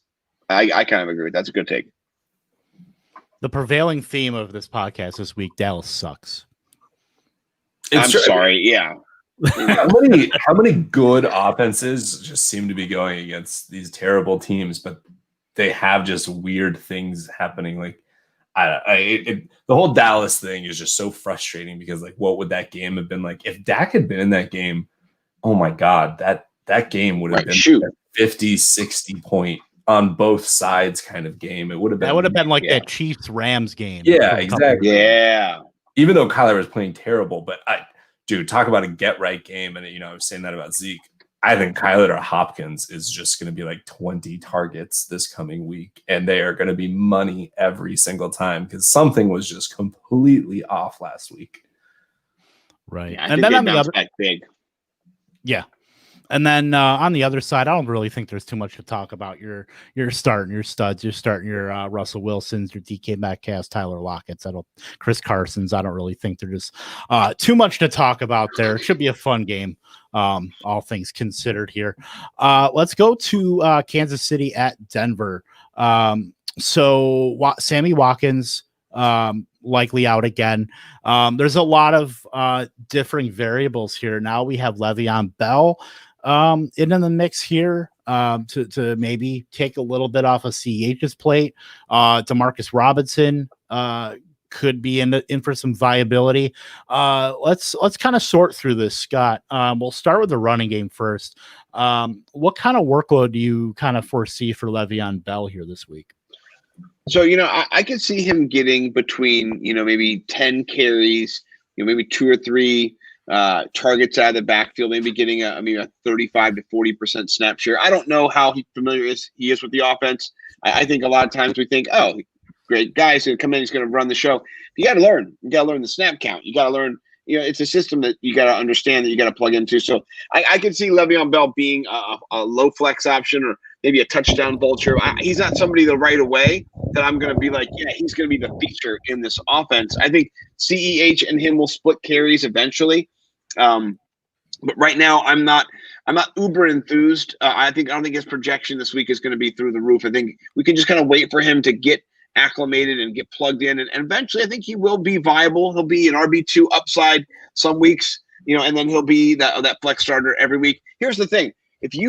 I tried to trade for running backs in my 12-man league. Everybody has 2 running backs and then maybe a third guy who might be able to be on your team. Like, it's not good right now. Like, it is feast or famine on the running backs. I've never seen just the running backs being just this tough to get in the league. No one has more than 3 in my league, and we're all really good. And so you think some guy'd stash 6 of them. No, it's just a hard lot to get. So I'm going to take him and keep him for sure. And I'm going to be hoping that he busts out a nice little play or catches a pass at the backfield and flares and goes for 40, but I don't know. I don't think he's got the breakaway speed that he used to have anymore. And that never was him. He never was breaking away. He was hiding behind people and shuffling and then shifting through. So we'll see. Yeah, I think, with Bell, he was he was excellent in a special offense in Pittsburgh. And now he's coming to another special offense. Granted, it's a few years later, but I think this is the best. This isn't a LaShawn McCoy spot. This is someone who clearly has, I would say, a little bit of juice left. So I think they're going to run him a little bit more. I think as soon as this trade happened, me and Gary talked about it because I think it was that night that trade happened. It was a Wednesday. Yeah, so I can kind of see it how CH would get more of the passing work, Bell would get more of the goal line work, and maybe the grind away those carries at the end of games. But both would be probably a 12 to 15 touch guy. In that offense, obviously, the game script dependent, but I think they both be right around there each week. Once Bell gets acclimated in that offense. So I think, that absolutely leaves room for both guys to be, usable RB2s. Yeah, and it'll come, and it's going to be one's going to be catching more passes, which actually works out because CH has not been catching a ton of them. So I think everybody's kind of on the same page there. Yep, for sure. And then we'll go on the flip side here. Oh, I'm sorry, I completely glossed over. Demarcus Robinson, are we starting him this week, wide receiver 3, while Watkins is out? Gary? So I think it's probably further back than a wide receiver 3. It's more of a flex 2 type thing.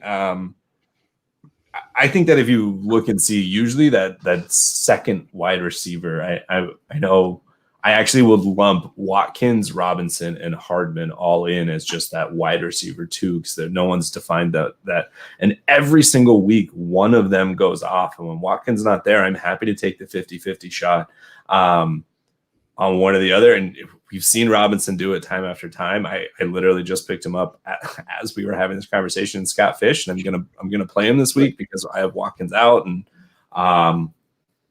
it's a Hail Mary. I'm not going to advocate for anybody to do it except for in deeper leagues, but you can definitely do worse than having the best quarterback in the NFL. My main concern is, do they even need him? Because they're going against Denver, and is Denver going to be able to put up enough points to make it an interesting game? I think what you said was important, is the offense that he's in. He's in with the best quarterback. And so, and if you have Sammy Watkins and you have a piece of that offense, so that makes more sense too. Like, I think if you have Sammy Watkins, I know other people who've done the same. You're just trying to get a piece of that, and and if you don't have a piece of it, it's a nice little chance to get a little sliver. If you want to have a game, where you maybe get a little touchdown. I think it's a good call, Gary.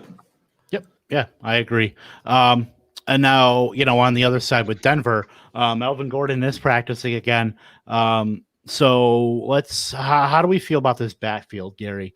With Melvin Gordon, with Lindsey back, he just came off a 100-yard game. So are we back to basically week 1 where it's going to be maybe a 60-40 split? How do you see that shaking out? I think it'll be more of a split. I'm still shocked that Melvin Gordon hasn't gotten suspended, but I'll leave that to the NFL to figure out why they're not upholding their own policies. Lindsey showed pretty damn well. Yeah, I just don't know how you keep him off the field. I get that Melvin Gordon is good, but 60-40, like that makes a lot of sense to me. Royce Freeman, I don't really know if he's going to be getting anything more than a couple touches here and there. So I think that they're both startable. I think Melvin Gordon becomes a mid RB2, and I think that Lindsey becomes a high-end RB3. Gary, this sounds like week 1 here, and sounds like me talking about Phillip Lindsay. Are you on board with the Phillip Lindsay with the train? Shiny new toys, when they disappear after you got to, day after Christmas or on Christmas Day, you get to play with your toy, and then it gets shoved under the couch, and then you get it a few weeks later, and you're like, oh my God, I love this toy. So I just think that's where we're at. Maybe this has to just do with my own personal, I hate NFL players getting DUIs, and it makes me just disrespect or lose respect for them so hardcore that I hope that Melvin Gordon gets punished by the team and all that stuff. And I know that that's not a fantasy stance, though. So, well, I agree with you, and I tweeted out right afterwards that the NFL has a rideshare program that's free that you can call, and they will send a car to you. And I said that is just, it's asinine. That you would endanger everybody else for the club. And the players just voted on it. It's supposed to be a 3-game suspension. He hasn't been suspended. He was out because of an illness, whether or not that was a team-imposed thing or not.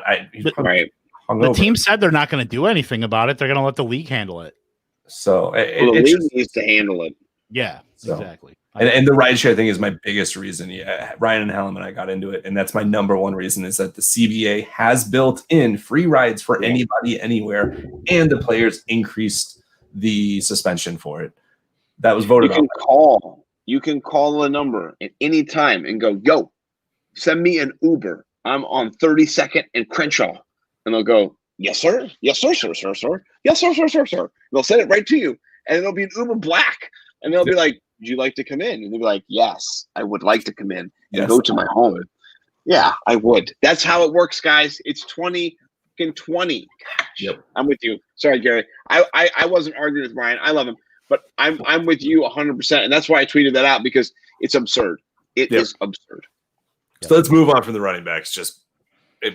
I think we're probably all kind of in agreement there that this is going to be somewhat of a split backfield, and we'll see what happens. So, sorry, Kevin, to take over here, but Tim Patrick, Jerry Jeudy, where are you at with both of them, not only just for this game, but also specifically moving forward now that Drew Lock is back?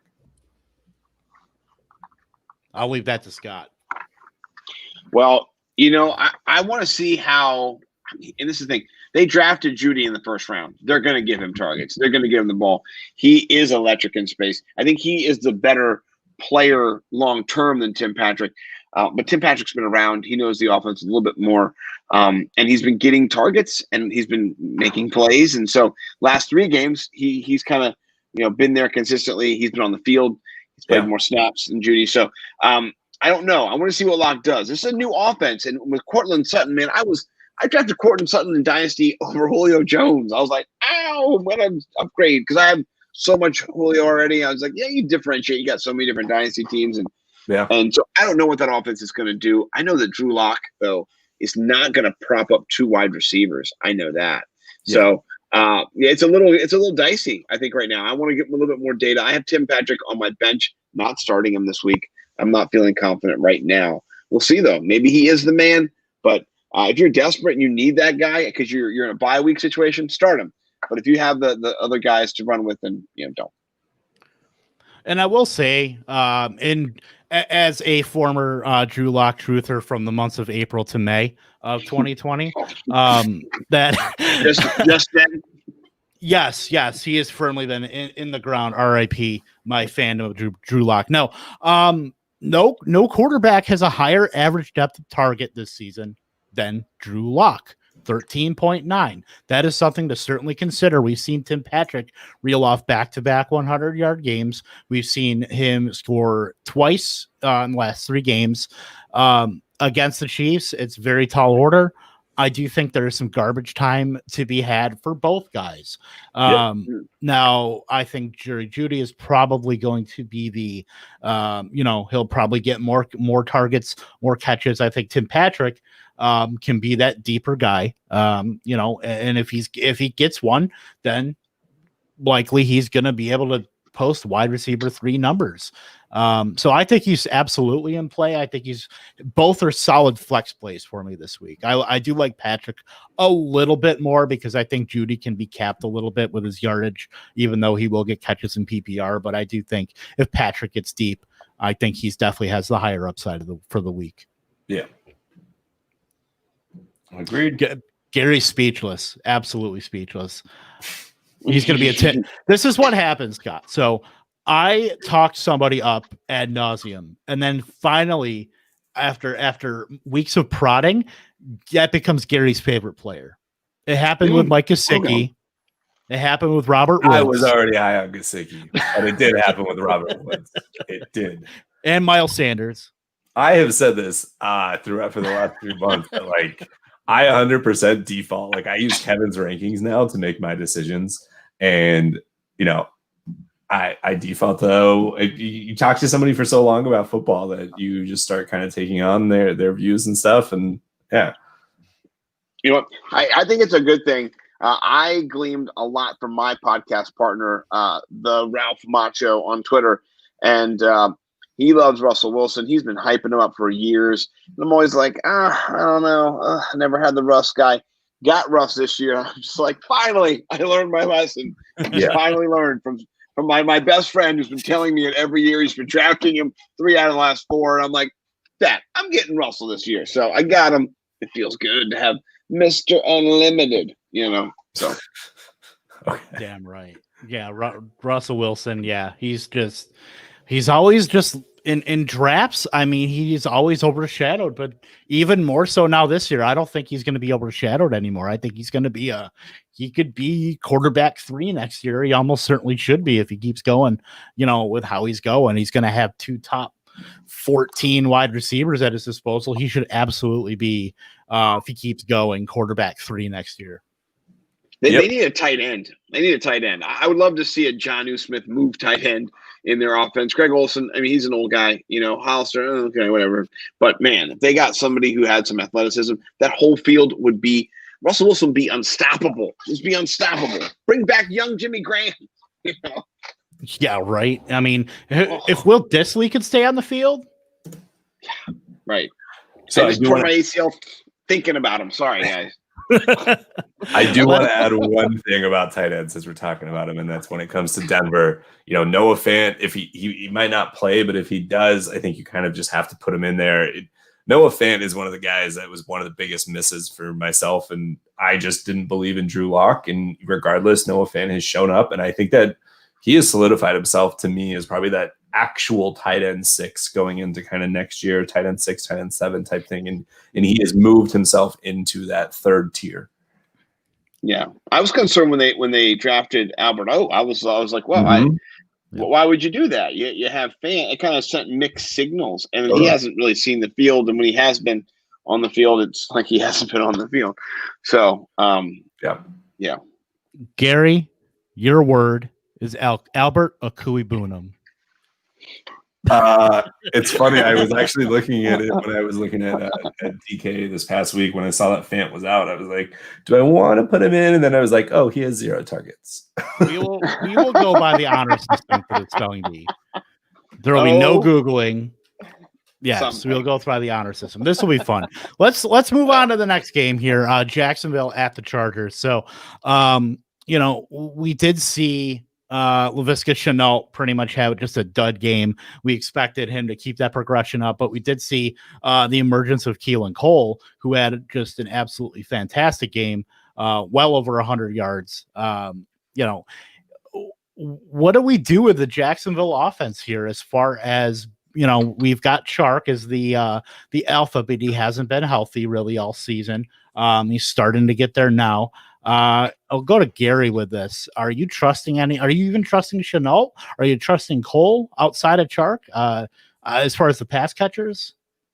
I'm actually not. I'm nervous about Minshew in this game. I think that the Chargers are going to smash. And I was just trying to see if Chris Harris is off of IR yet. I don't think that he is, but I like their secondary. I think they're going to match up pretty well with what Jacksonville's doing. And Jacksonville's offensive line isn't strong enough, I think, to keep out, Joey Bosa and the other parts of that defensive line. So, yeah, I'll start Robinson if obviously you're going to. He's done too well, and Chark if you need to. But Chark, for me, I will tell you, I will not be starting him on a team that has like Hill, Fuller, maybe DJ Moore. Like Chark to me is going to be a little bit lower than those guys. Yeah, I mean, Chark is coming off of 14 targets too, so I think he's pretty much got to be in your conversation for a low-end wide receiver 2, pretty high-end wide receiver 3 there. But yeah, Minshew is tough.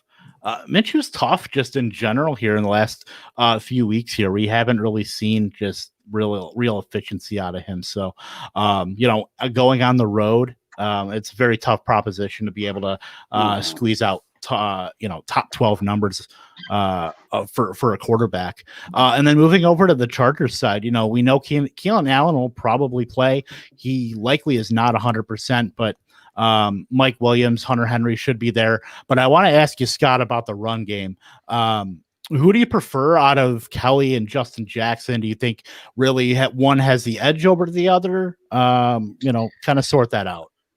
Oh man, and this is like the $1 million question, I think about it a lot of times with the DFS lens. And Kelly's priced above Jackson, and that just kind of put me back a little bit as I thought about it right away. I was like, that made me give a little pause.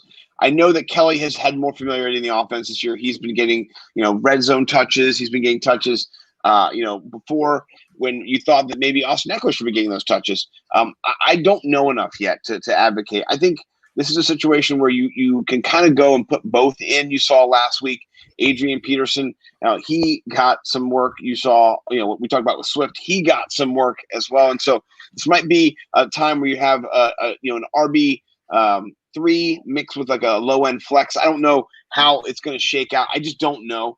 If they give all the carries to one, all of a sudden somebody gets hot and they ride them. I'm not sure how this is going to all work out, but I think you can play them both and see against this defense if they can just kind of run over them. They're going to be at home. I think that Herbert's going to be able to throw the ball as well, and he likes to throw the ball underneath to running back. So I think both of them could get a couple of passes, couple of targets as well. Yep, I agree. Absolutely. I will hand the reins off to Gary for this one for San Francisco at New England. Man, so we got the return of the handsome one. I feel like that's like a Star Wars episode or something. Getting back into oh my God, I'm completely blanking on the handsome one, Gary. The handsome one. Hell yes, he is. Have you seen that man? I only look in the mirror, so I mean, it is what it is. One of my favorite things about this past week was, I think going into the half or pretty close to it, that Jimmy had an average depth of target of like negative 4.3 yards, and they were up by like 3 scores. But like, this is how you throw it. It's just amazing. Like they had such a good game plan to minimize the role that Aaron Donald was going to have, because he's a game wrecker, obviously, and just drop him back as fast as Jimmy can get back, and then dump it off to these guys and let them do their thing with Yak. And that's what Kyle Shanahan has been wanting to do. Like, that's why they drafted Brandon Ayuk as a first overall pick. I mean, it's in their first round. I don't know if they're going to be taking many deep shots, but I will say that they have at least set themselves up this week to do whatever the hell that they want. And the best way to minimize the Stephon Gilmore's of the Patriots are just to not throw downfield and just do these dump offs where you just have really good play design. And so I don't think that Jimmy is going to blow out the stats or anything this week, but I think that the Niners are going to start getting a little hot here. I've been saying it for weeks until once we could finally get healthy. And so along those lines, I absolutely love Kittle and I absolutely love Debo, because they will always scheme them to get in here. And I think that Brandon Ayuk is going to get more integrated targets. Really, it's going to be, who's going downfield. But for this offense, that's Kendrick Bourne that goes downfield for them, other than like the random ass plays where they just see the broken coverage and send Kittle on like a 60-yard route or something. So I don't even have a question there. I do have a question about. I was waiting for that. I'm like, so. Like, that was just yeah. Really, the question is about the running backs. Like, I don't know if Jeff Wilson's going to play. It sounds like he might play. I really like JaMychal Hasty. Dude looked like he was shot out of a cannon. He was running hard. He was running fast. It's going to be a Jet McKinnon game. So if you have him, you're going to be starting him, because if Mostert's out, you got to put in McKinnon. But I'm starting Hasty. Like, he's a deep throw for me in a few leagues, but as our back end RB3 flex with some upside. Now, if Wilson plays, then that kind of probably squashes that. But again, like, I don't really know what questions I have here. Again, I've said all along, like, the Niners aren't the best team for fantasy. They're just a really fun team to watch. But Kittle and Debo, if you have them on your rosters, they're in your lineups. I have a question for Scott. I will ask him, why is JaMychal Hasty this week's DeAndre Swift? I was thinking about that too, and I was wondering if I should drop Jamal Williams, is what Bo likes to call him, Jamal Williams, and get Hasty instead. Don't let him cloud you. Jamal Williams is awesome. I know, that's what I think too. And he's so the best RB4 in fantasy. I think here's the thing. About the offense of Kyle Shanahan is that he takes running backs and he schemes them just like he does wide receivers into space, into touches. And so I think that you have those opportunities. Maybe let's say that Jerick McKinnon gets banged up. Let's say I mean, not that he's going to, but anything like that happens, and all of a sudden Jermichael is running all over the field because he's getting all the volume. And so if the only two running backs start and Hastings is one of those, then yeah, that is a nice start throw. I think that's somebody who I'm not going to dump Williams. I'm definitely not. But if I need a little back help on the RB side, he can be a little sneaky play this week. Yep. Completely agree there. Absolutely. He's better. If you were going to sink your money into anybody, not Dearness Johnson, yes to Jermichael Hasty. Yeah, totally. Just saying. Let's get over to the Sunday night matchup. Tampa at the Raiders here. So the Gruden Bowl here. So let's just talk about the Bucs. Bucs look absolutely fantastic after they gave up those first 10 points to the Packers. And honestly, I think Tampa Bay is the sneakiest team right now in the NFC as far as going on a deep run. You've got a quarterback who's obviously done it all in the postseason. Now they have a defense that's just absolutely locked down with young corners, with playmakers, and a really good defensive line. I think Tampa Bay is going to work themselves into that conversation in the NFC. And I think this is a buzzsaw. Even Tampa going on the road into the big Roomba Allegiant Stadium. Roomba. It looks like a damn Roomba, man. It does 100%. It does. You nailed that. But yeah, I think it's going to be a buzzsaw for for Tampa going into the big Roomba. I'm going to try to say that without laughing. I love Rojo here. I think this is a Rojo game. Obviously Evans and Godwin, Brady. Gronk showed up. That was another thing too. We saw, a bit of the former Rob Gronkowski. So Scott, what do you think about Gronk? Do you think he's back into viability now? Yeah, I mean, I think we came out and he said, "I'm just here to block. I'm a blocking tight end." That was hilarious, because you kind of knew that was not going to be the case for long. He has a relationship with Tom, and I talked up Gronk last week. And I wish I would have played him in more DFS. I think one of the reasons why I talked him up was because the weapons are all kind of injured. The weapons are all kind of lingering with ailments, and they're not as crisp and clean. And I love Mike Evans, but he's just a different kind of nasty out there. Like sometimes I don't know, is he trying to play football or is he trying to just like hurt somebody? Because he's getting 15-yard penalties, grabbing people's face masks, and so. Not saying that he can't rely on all his wide receivers, but it's been up and down for Tom so far. It's been boom or bust. And I think what you've seen is what you touched on is that Rojo. Rojo is the real deal. He is running all over the field. And I think that's what they want to do. They want to, not have Tom being back there sitting duck. They want to attack with the run game, put themselves in position to throw the ball, get it to their best players. So I do think that this is going to be a big game for them. And their defense is real. I mean, you stop Aaron Rodgers, man. That was a real defense. So, I'm a little worried on the other side to see. I know that the Raiders have looked good too. They beat the Chiefs. Saints. I mean, they've been all over the place.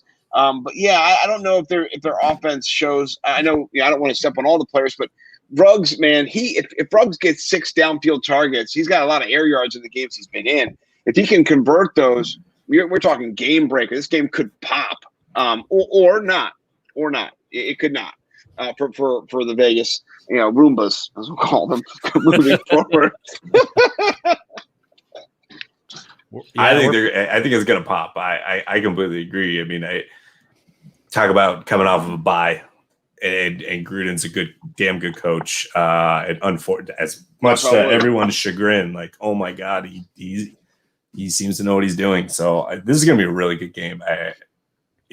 This after what Tampa Bay just did to the Packers, to me, this actually almost has close to a similar level of hype. I know I'm not saying the Raiders are as good as the Packers by any means, but because of what just happened with the Packers and Chiefs for their respective opponents, and now they're meeting, it's going to be fun. Okay, Sunday's going to be amazing, by the way. Yeah, it is. I just wanted to make sure you weren't going to really put the Raiders in the Packers class right now. No, like not just at making all. Sure I was listening to that. But you beat the Chiefs, and like I genuinely believe the Chiefs are the best team in the NFL right now. Like, and I don't know who the close second is. I don't know. That's tough, man. That's why I think Tampa's a sleeper team. If Seattle could figure out, if they could figure out some defense, I mean, it's tough. I think the NFC is absolutely wide open now. So many teams, the Niners are starting to get their guys back. We have Tampa, we have Green Bay, we have Seattle, we have, if Arizona can put some stuff together here. Chicago, I'm not super sold on. Yeah, plus the Rams. Chicago, I'm not sold on despite the record. I mean, I that's a bit smoke and mirrors to me. Get the real Foles. Smoke and Foles. Exactly. So speaking of those two teams. Let's talk about them. The Bears at the Rams, a Monday night tilt. So, one thing that jumps out to me is Allen Robinson against Jalen Ramsey. That's going to be a fun matchup on the perimeter. So Scott, what do you think about, the presence of the other pass catchers there, Darnell Mooney or Anthony Miller, possibly getting a little bit more work, with that tough matchup on the perimeter for Allen Robinson. What do you think? Well, last week he disappointed. He barely broke double digits. I think he bounces back this week. I'm a big fan of Allen Robinson, but I think he needs targets and he needs volume. Jalen Ramsey he's shown that he can be beat this year. He has given up a lot of yards. He has had some great interceptions. I think that's what you'll get with Jalen is some risky behavior. And Allen Robinson's a sound wide receiver. He runs crisp routes. I'm a little concerned about Foles getting that defensive rush and our boy Aaron Donald getting to Foles. So I don't know how much time he's going to have to get the ball downfield. It might be little quick outs and little tiny slants, and he might be slant boy in this game because I think Aaron Donald's going to be in that backfield. He just is a menace, and I think you have to game plan around him. So they'd be smart to copy exactly what the San Francisco 49ers did last week and really take the ball and do those short passes. So if that is the case, Mooney's in play. If they line Jimmy Graham up in the slot, he could be in the play. In play definitely down the red zone. I think there's an opportunity there for him as well. So this game isn't going to be one that shoots out. Vegas doesn't think it's going to be big, but I think certain players could, if you in isolation, be fed a little bit in this game. So I'm not a big Bears guy though. I'm not going to say dub Bears, but whatever. Yeah, I'm not big on. I will say the highlight reel, Jimmy Graham, and that's only because he runs in slow motion. Yeah. I mean, I think he is absolutely, he is in play, and I think Foles has shown a propensity to get the ball to him, especially in the red zone. So something Green Bay couldn't do for whatever the hell reason last year, even though they said they were going to do it and then didn't do it. So it is what it is. Not salty at all. But going over to the Rams side, Gary, another week. This Rams run game. I mean, what do we do with Cam Akers? Are we holding out hope? Are we just running out Darrell Henderson and that's pretty much it? Are we dusting off Malcolm Brown and what are we doing? I think you just got to just keep holding. And it's Henderson's show right now. Cam Akers might get his chance at some point whenever their bye comes up. But I don't see a reason for them to go away from Henderson. And if you're going to go for the touchdown upside, as you want with any player, but that's Henderson until proven otherwise. I'm nervous it's going to be a tough battle for whoever's running for them just because Chicago is Chicago and their defense, they look pretty legit. They're definitely a top 10 defense. They might even be top 5 potentially. I'm nervous about it. So with Cam, you're just holding. If you can find someone that wants to buy him, not in Dynasty, but just in redraft, and you can get some value for him, then go for it. But I don't know. I think his future will look brighter than his 2020 season is. Yeah, I think this is as good of an opportunity if you really believe in the talent of Cam Akers. I mean, buy him now. This is, because once he does pop off, I think if you see him get, 10 to 15 or 10 to 12 carries, get at least 15 touches. I mean, that door is going to be slammed closed. He's obviously going to factor in at some point. It's just really when is it going to happen? Obviously we have yet to see it. So right now he is very, very low buy low, you could probably get him for peanuts. You know, you got to figure he was drafted in the 6th, 7th, maybe even the 5th round. So people are going to want to get a return on him if he hasn't already been dropped. Yeah. Well, you know what? Last year we held on to Miles Sanders until he hit. Yep. Not that he's going to do that, but I think that's the thing with backfield shares. We don't know who's going to go down. We don't know. You just don't want to go, oh, I could have had that guy on my bench and I got somebody else who's marginal, and in the end I lose out on that share. That offense runs the ball at, 48% of the time. They want the ball on the ground. They're running more. I'm inverting it. Sorry. Let me not give you wrong data. They're running the ball, one of the top in the league. They love the football being run. It's their best thing they can do. They're running it 49% of the time. So I'm sorry, 49% of the time. And they're effective in running the football too. And last week it was 57% of the time. So whatever. Yeah. They love running the football. They do. Absolutely. That's, trust me, Scott, I've given so much wrong data to fill up another episode of the show. To fill up another hour. I'll come on that one called the what are we going to call that? Fake news facts or something? I don't know. Can I ask one question, just because we just talked about these two games back to back? Who would you rather start this week, Allen Robinson or Amari Cooper? Amari Cooper. Yeah, I think that the defense is in Washington football team defense is not as strong.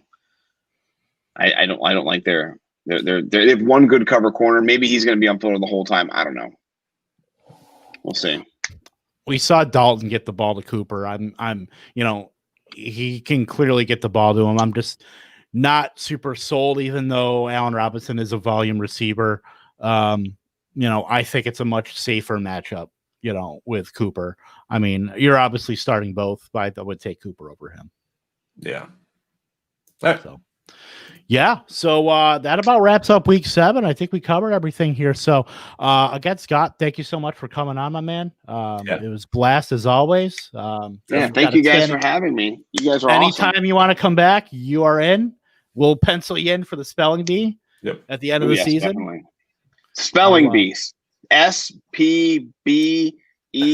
Ding. Spelling bee. I'm gonna have to get that bell. I will get it. Amazon has a good bell. I'm sure I'll be able to get one. Course, but it's Amazon. They have everything. So Scott, just plug all your stuff. Tell us where we can find you, and we'll wrap her up. Yeah, so you can find me at Nimble W Numbers on Twitter or at the FF Millionaires on Twitter. If you're on the World Wide Web, which some of these kids these days are on, you can find me at NimbleWNumbers.com and the FantasyMillionaires.com. And I got DFS shows are popping and other shows are popping. So on the weekend, Saturday, Sunday, look for Nimble W Numbers on Periscope. I'll be streaming several times on both. I think this Friday I'm supposed to host a show with Chase and Bo on the DFS for Mr. Intervention, Mr. FF Intervention for his DFS show. I think it should be on there too. So, Scott can be found many places. Just look up, you'll see him. He's there drinking beer, eating cheese. By the way, I love the pack. I'm kind of there with Kevin. I see your cheese head in the back. Gary, who's your team? What's your skin in the game here? 49ers. 49ers. Okay. Oh yeah, we can talk about that. Yeah, I mean those are really great franchises. I have this really shitty franchise in my area called the Washington Football Team, and as a kid they were incredible, and they fought against your franchises, and then your franchises won. I've just been a lonely fat guy for many years, and it's a good way to end it for me. Those were fun times. I still remember when Washington edged out Green Bay for a playoff spot in the NFC. I think it was like 91. I think they both finished like 10-6 at like the wild card, and like Washington beat them out like randomly. It was I think it was the last year before Favre came in. I think it was Don Majkowski was the quarterback. Ooh, yeah. Well, Favre, he changed the game for you guys. I loved him until he started exposing himself to people. That was in New York.